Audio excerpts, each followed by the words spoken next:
My fiancée Elizabeth had always been too friendly with her best friend James. A few days before our wedding, she had a bachelorette party. Guess who showed up there? James. I knew that my fiancé had invited him, but I didn't suspect that this bachelorette party would ruin my relationship with Elizabeth. My name is Michael, and I'm 26 years old. Our wedding with Elizabeth was the most desired event in our relationship. We spent months carefully planning every detail so that everything would be perfect. It seemed like we were made for each other. Since high school, we had the same hobbies, aspirations, ethics, values, and much more. Our relationship was built on trust. We both valued honesty and expected fidelity from one another. But soon everything we had built simply shattered like fragile glass. Despite the strong trust in our relationship, there was one person who made me nervous: James, my fiancé's best friend. They had been inseparable since childhood, grew up in the same neighborhood, and went to school together. Their families were also friends. When Elizabeth started dating me, her communication with James didn't change at all. They could talk for hours about everything and anything on the phone and meet in their free time. I knew that James would often stop by Elizabeth's place without warning and stay there for a long time.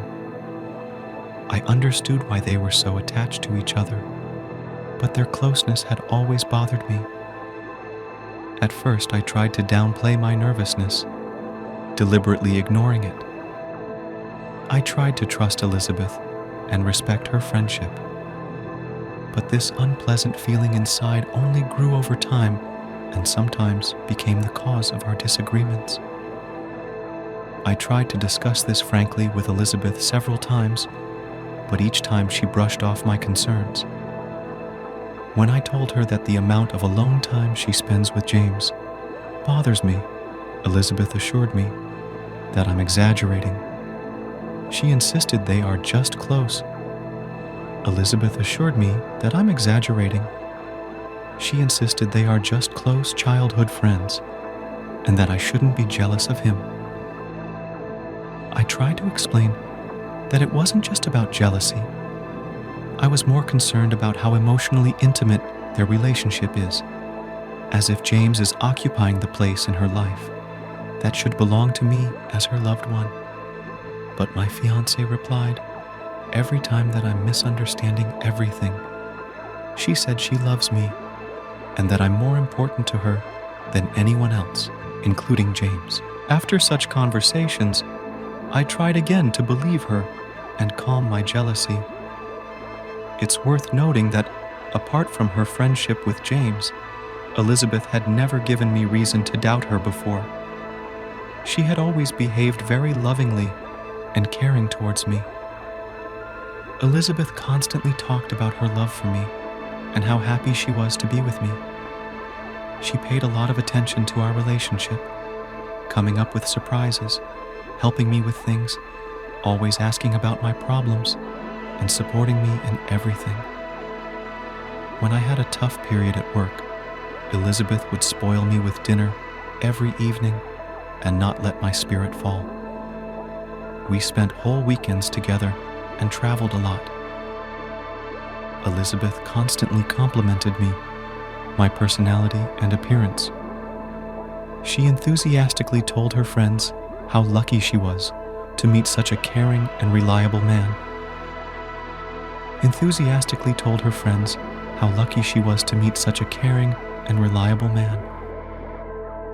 Naturally, such words flattered me immensely. As you can understand, Elizabeth never gave the slightest hint that she might like someone more than me or that she was looking for other relationships. I fully trusted her all those years until the fateful betrayal at the bachelorette party. How naive I was. The incident happened 2 days before our wedding, during Elizabeth's bachelorette party.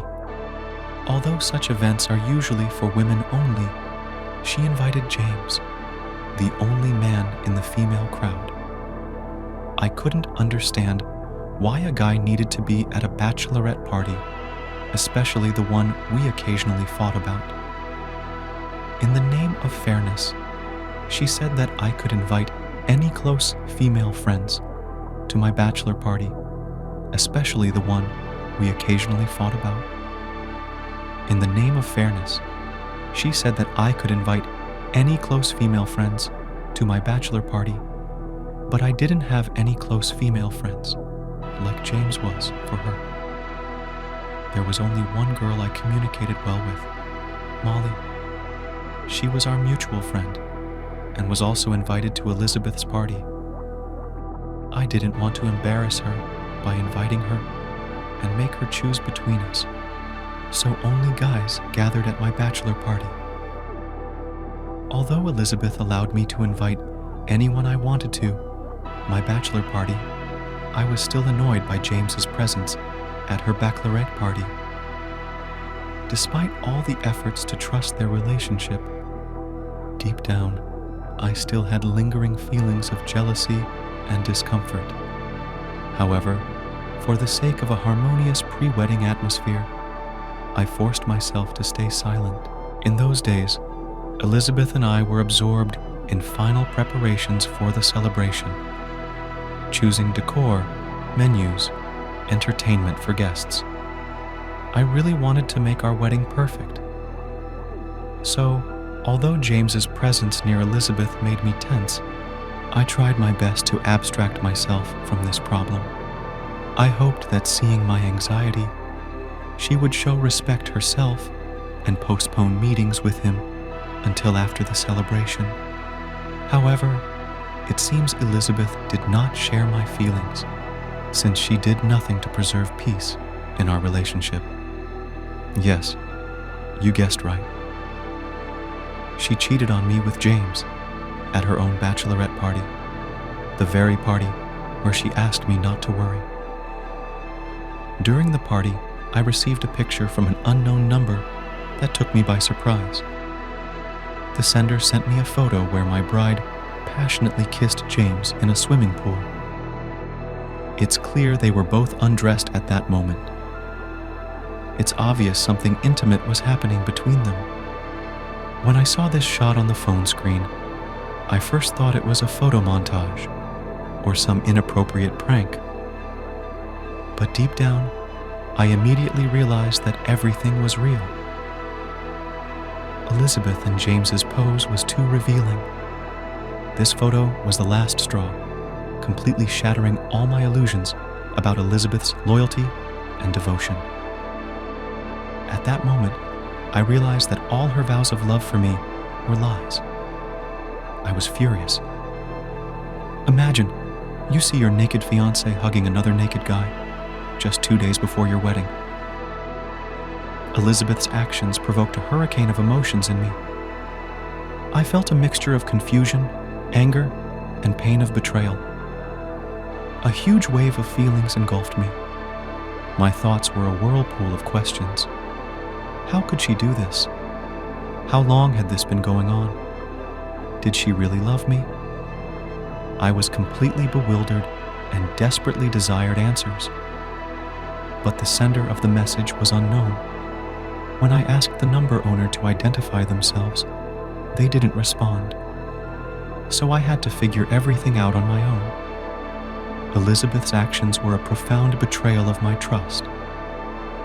I also knew a direct talk with her would likely lead to a heated argument full of justifications and explanations that contained nothing but lies. No one just kisses their best friend like that, especially in such an intimate setting. I refused to fall victim to such disrespectful behavior. So I spent the whole night carefully planning revenge on Elizabeth. My plan required the participation of another person, someone from my circle who would be on my side, and agree to such an adventure on our wedding day.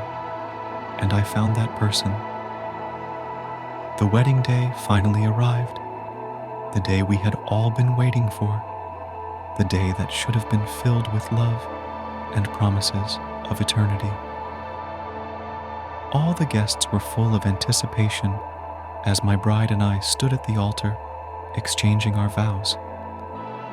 Imagine the shocked faces of everyone when I asked them to look at the photo projected on a white screen behind us. Shocked gasps, opened mouths and eyes. Elizabeth herself looked scared to death.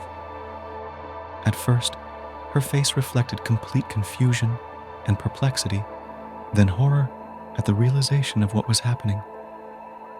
She tried to hurriedly explain something to the guests, but no one listened to her. To be honest, watching as her heart broke was harder than I had anticipated. I thought it would bring me relief, but in reality, it was far from simple. An emptiness formed inside me, so deafening that I no longer heard anything around me. I saw the outraged faces of relatives pointing fingers at the bride. I saw the guilty face of James himself trying to justify himself to others. I saw a mixture of pain and sympathy on the faces of my parents. But what did I feel? Nothing. I silently left the hall where the wedding ceremony was supposed to take place and headed for my car, decorated with white ribbons. Just as silently, I got behind the wheel and drove wherever my eyes looked. I spent that night at a hotel room in the embrace of alcohol bottles, ignoring everyone's calls and disappearing off the radar. For a brief moment, I felt relief. I didn't know what to do next. For some time, I kept my distance, avoiding everyone and pretending to disappear from the face of the earth. I didn't have the strength to address issues and sort things out.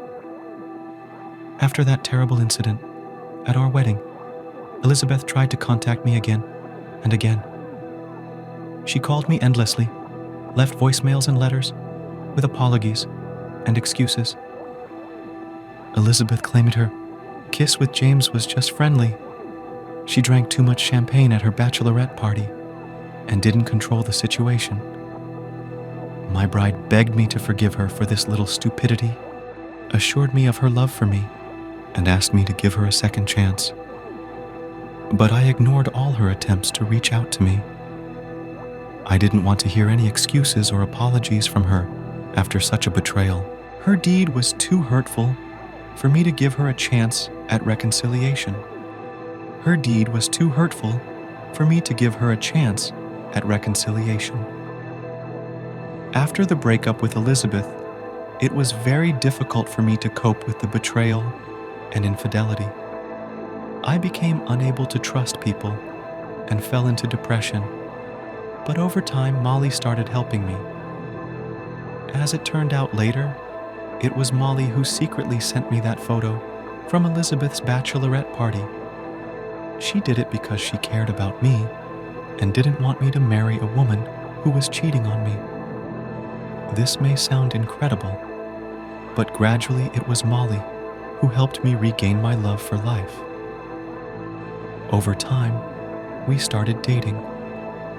I realized that I had a real guardian angel by my side when I needed it most. As for Elizabeth, she had to move to live with her parents in another city. Almost all of our friends turned away from her after the wedding incident. Even relatives found it difficult to find words of support. I had a good relationship with her family, and they gave me sincere condolences for what I had to go through. Well, now karma has returned to Elizabeth, and she is going through more difficult trials, restoring her reputation in the eyes of others. Dear listener, if you enjoyed the video, please like, comment, and consider subscribing to the channel for more content.